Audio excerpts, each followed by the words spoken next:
as it is obvious, we're not in the Teju Babyface Show studios. We're on the road, as you probably have found out the last few weeks. And I'm about to introduce to you the gentleman who greatly influenced that decision to leave the studios. It occurred to me at some point that if I keep waiting for His Excellency to come, we're never going to do this thing. And so we had to come to him. So please welcome on the Teju Babyface Show for the first...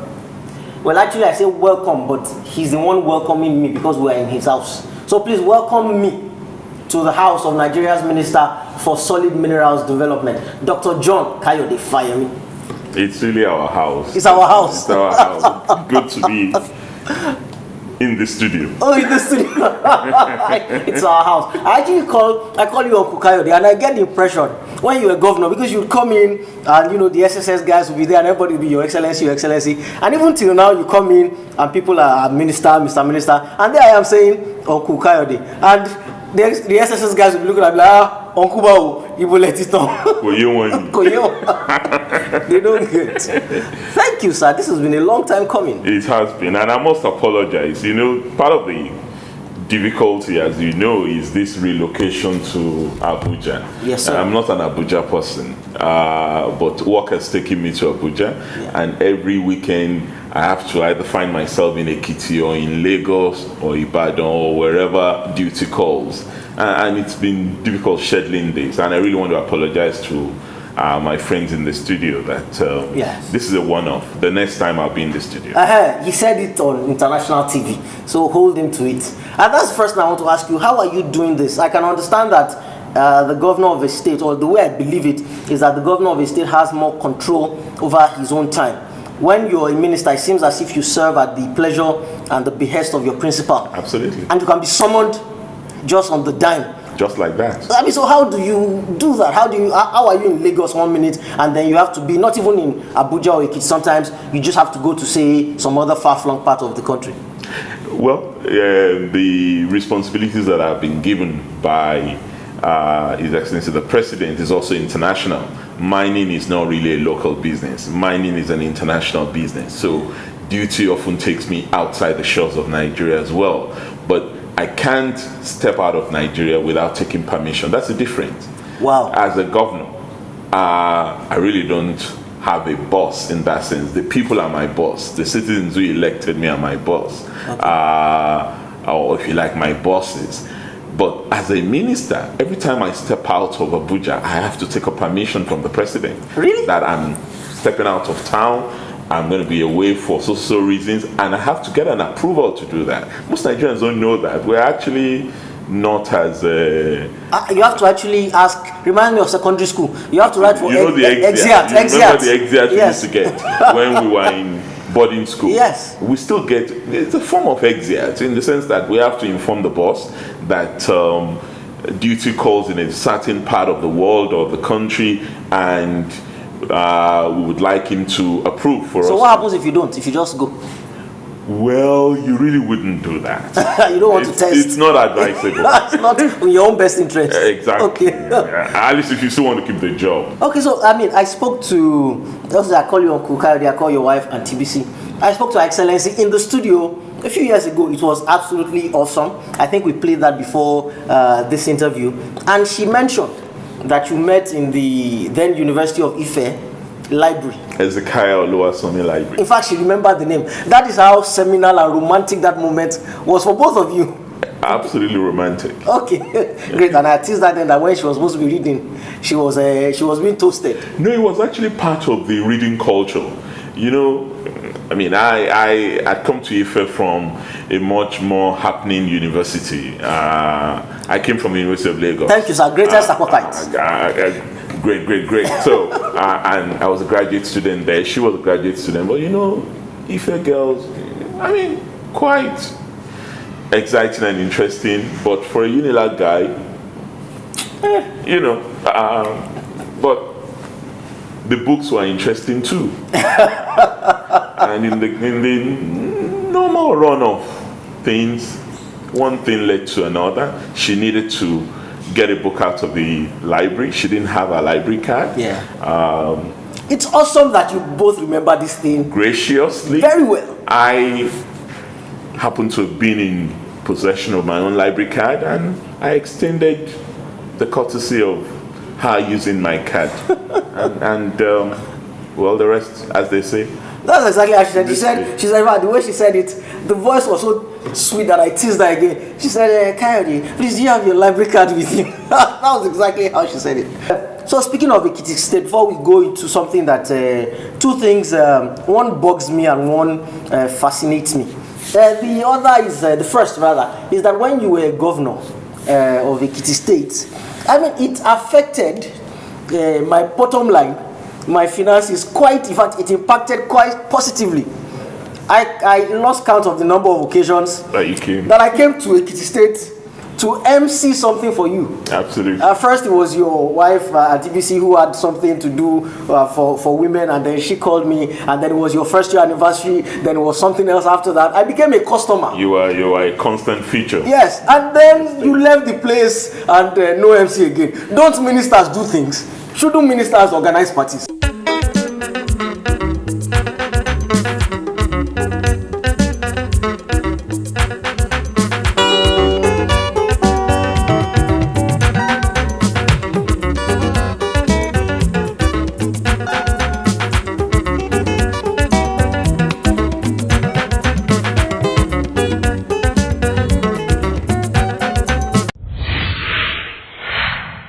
I lost count of the number of occasions that I came to Ekiti State to MC something for you. Absolutely. First, it was your wife at TBC who had something to do for women, and then she called me, and then it was your first year anniversary, then it was something else after that. I became a customer. You are a constant feature. Yes, and then you left the place and no MC again. Don't ministers do things? Shouldn't ministers organize parties? Well, the entertainment budget of the ministry is not as generous as that of the government. It speaks to those differences that we earlier talked about. Okay. You know, as governor, you have perks, yes, and privileges. You're basically the lord of all you own and survey, in a manner of speaking. In a manner of speaking, okay. Yes. But as a minister, you have bosses, okay. You also have the National Assembly, tweaking the budget, dealing with padding or no padding, and all those issues. And it affects the bottom line. Okay, I just thought I should mention that it wasn't only you when you left the government house, that I also, we knew in our family that my mother would say, in fact, she said in Yoruba, okay, which now leads to the part that fascinates me. I mean, so you didn't get to go again as governor. And it seemed to me, and to whoever was observant for a while, which is most Nigerians anyway, that the glory days of Kayode Fayemi seem to be over. He was governor and then he's no longer governor. That is usually what happens around here. You were there and then you're out and you're no longer there. And then we either hear about you no longer, or you don't have quite the level of influence that you used to have. And you, exceptionally, like a phoenix, out of the fire or its ashes, you have reinvented yourself as a minister of soil minerals. That is kudos to you, but this is what I want to know. They say that when you leave power, even if for a day, you truly know who your friends are. During what might have been a turbulent period between when you were no longer governor and you became Mr. Minister, did you actually, can you actually speak, can you testify to that fact that you actually knew people's true colors in the manner of speaking? Oh, absolutely. I am the first to confirm that strong view that people have of those who leave office. Yes. Mine was exactly 11 months, from October 2014 to November 2015, when I became minister. I was lucky in the sense that I was also very busy. I was very actively involved in my party's campaign. Okay. So you could say that there was really no lull. There was no time to brood over what might have been. But then again, you discover that my 50th birthday actually fell within that period. Okay. And of course, the crowd was less. It was more of a family event. Okay. And that December 2014, the calls were fewer. The hampers were non-existent. Non-existent, not even maybe one or two, and the usual Merry Christmas, Happy New Year were few and far between. But I think it's the reality of power. And you see, if you're not the type who does not take yourself too seriously, you could actually develop a mental situation. Wow. Because of what happens to what you might call withdrawal symptoms. Yes.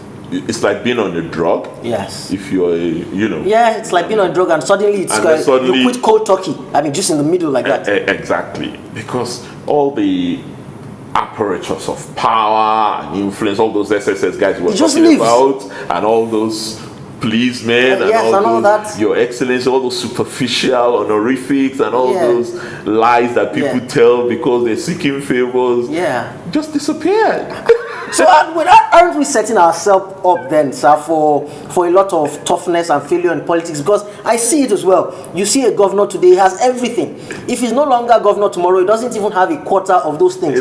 So we can understand why people want to perpetuate themselves in the corridors of power in some form or not. Well, I think one of the places to start is to really reduce the perks and privileges of public office. I think it's absolutely important. Yes, for security, when you're in office, you need to be protected. But I think we overdo it. If you compare us to what obtains in other countries. Some of us were very, I always tell the story when I became governor and I had all these people and I refused. I insisted that I was only going to have a 4-car convoy. The lead car, my car, a spare car in case there's a breakdown, and then the escort car behind. And the police commissioner came to me and said, with the director of SSS, and said, Your Excellency, there seems to be a problem. And I said, well, what's the problem? And he said, well, I gathered the last trip you made out of the state, there were just 4 vehicles. And then we started the negotiation. And he said, no, you can't do that, sir. I said, why? And they said, no, you can't do that. Why? It's not possible.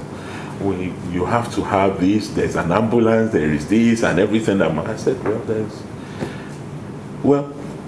after the toing and froing and back and forth, I eventually agreed to 6, which was still a problem. Because when you see governors come, I mean, you know what I mean? It's 20, 30. So you had to insist on the modest convoy that you had. But then, the problem with that is the perception of the ordinary people that you think you are even trying to help. Because in my own village, when I became governor, and I used to travel for the first 3 months from my village to Ado-Ekiti, the elders had to come to me one day and say, well, is it true you are governor? And I said, yes, I am governor. By the grace of God and the power of the people in this state, I'm governor. And they said, no, it cannot be. If you're governor, how come you come home like a thief in the night? And then you sneak out in the morning. And I'm sure they didn't say it in English. Please, can you tell me? I like that language.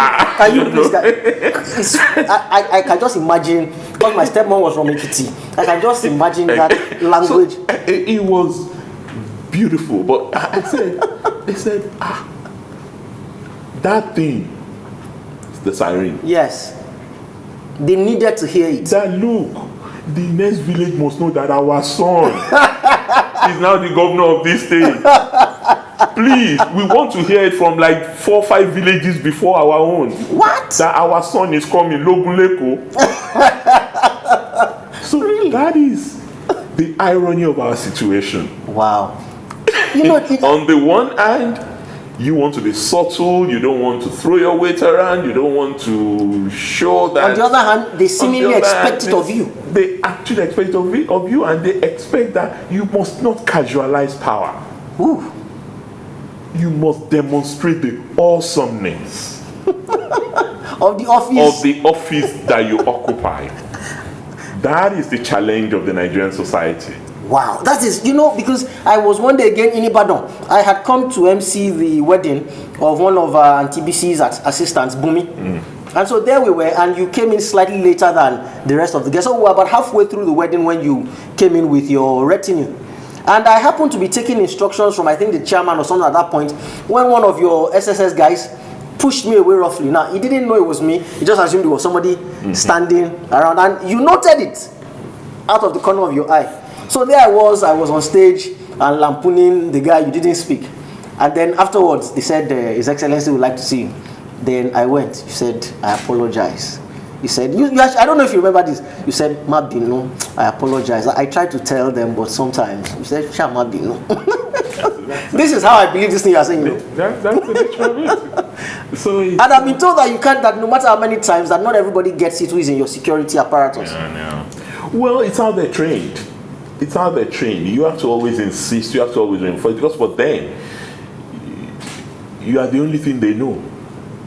Every other person is irrelevant. So you really must force it down their throats that, look, once you see me with people, you must extend civility to people too. It's absolutely important. But we have a power show. Maybe it's our military orientation. But there is that. We had a long history of military rule. And you had all these officers all over the place who must show. And you know, in a sense, that is the only way they can show their own power too, unless they go back home and intimidate their wives and children. They too are victims. Wow. We must see them as victims, and they want to show other people, don't you know I'm the one in charge of the governor? Oh, mommy. Who do you think I am? Who do you think I am? You don't know me. It's the irony. Awesome. Okay, sir. I have one more question, because I keep saying my interviews, I promise myself my interviews will be 20 minutes. I promise myself. Now I'm getting towards 30, and I still have a lot, but I try to dial it down to one. A friend of mine is having a baby. Very soon. It's his first child. They just got married, and so we have been having the discussion as to where to birth this child, and it's been quite the discussion. And the general consensus seems to be that, look, regardless of how blessed you think you are, or regardless of how very good Nigerian doctors are, it's not about medicine anymore. It's about the future of this child. In fact, in the consensus that carried the date was, give this child the gift of foreign birth. That was it. It's a gift, according to them. They said, even if you have to borrow and sell, you need to give this child the gift of a foreign birth. I mean, as a minister of the Federal Republic of Nigeria, what have you to say in terms of this outlook? Because we cannot pretend and say that things are exactly the way they're supposed to be. So what would you say to my friend? Well, things may not be as rosy as we want them to be, but we must never let the perfect become the enemy of the good. In whatever we do in life. I've always said it the other way, that you must not let good become the enemy of perfect. No, it's the perfect, because we are all desirous of the perfect. Okay.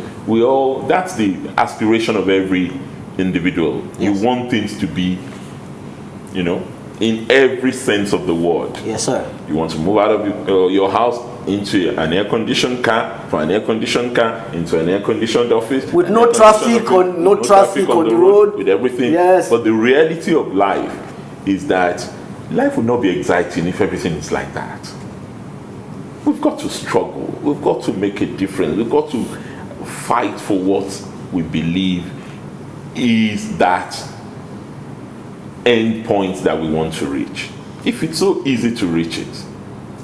But then again, what gives you the impression that if your child were to be born in Canada or America or United Kingdom or wherever, you believe is the desired end state, where your child will get the most perfect support system, that everything will still play out that way? I'm born and brought in Nigeria. I'm an Ibadan boy, as I told you earlier. In the heat of crisis, anything could have happened to me, and I've turned out reasonably okay. Reasonably okay. But that's not to say we must not make our society as livable as those other places where people are struggling to go. Because no matter what you say to them, you are still going to have illegal migration to Libya, en route Italy and UK, the issue is, why do our citizens believe that the best is not here and it's outside? As a government and as a federal minister, I believe that it's our duty to make Nigeria an attractive destination for others, rather than as a repelling force to its own citizens. Okay. So the answer to that question is that it's a personal choice. I like that. In fact, I need to give you a handshake for that. I don't think I could have come up with such a brilliant answer. You know what? It's good. It's all good. But you know, in the end, look, it's a personal choice, really. Okay, just in case you suddenly notice this thing appear in my hands is not magic. While His Excellency was speaking, somebody handed this over to me. I don't like to come to speak to people empty-handed, really. But it was such a difficult decision as to what do you take to people who seemingly have everything. I mean, I get some funny gifts sometimes. That, yes, I said seemingly. I like the word seemingly. Seemingly have everything. I mean, you buy a pen, it's probably not up to the kind of appearance might deceive. Yes, you know. So I thought, what could we bring? And we came up. It was very, very providential. Our partners at Hired Kimia, they make familiar perfumed paper towels, tissues, and I mean these are not just these are strawberry scented. Your Excellency, if you smell them, they are strawberry. Awesome. Yeah, so they asked us to give you a month's supply of this. I mean, apparently this is not a month's supply, this is the presentation package. So a month's supply. I personally recommend that you put it in you and TBC's bathroom, and ration out the one going to the guest's bathroom. Otherwise, people will take it. I promise you, they will just miss. May I ask how much they cost? There's a limit to how much gift I can take as Minister of the Federal Republic. How much is the limit? It cannot be more than 50,000. No, it can't be more. You know what? If we will gauge it, if it's more than that, I'll take half your supply. I'm not a minister. There's no limit to how much I can take. So when we measure it, if it's not up me, I'll take the half for my wife and I. Dr. Fayemi, thank you very much. Thank you very much. God bless you. Yes, thank you.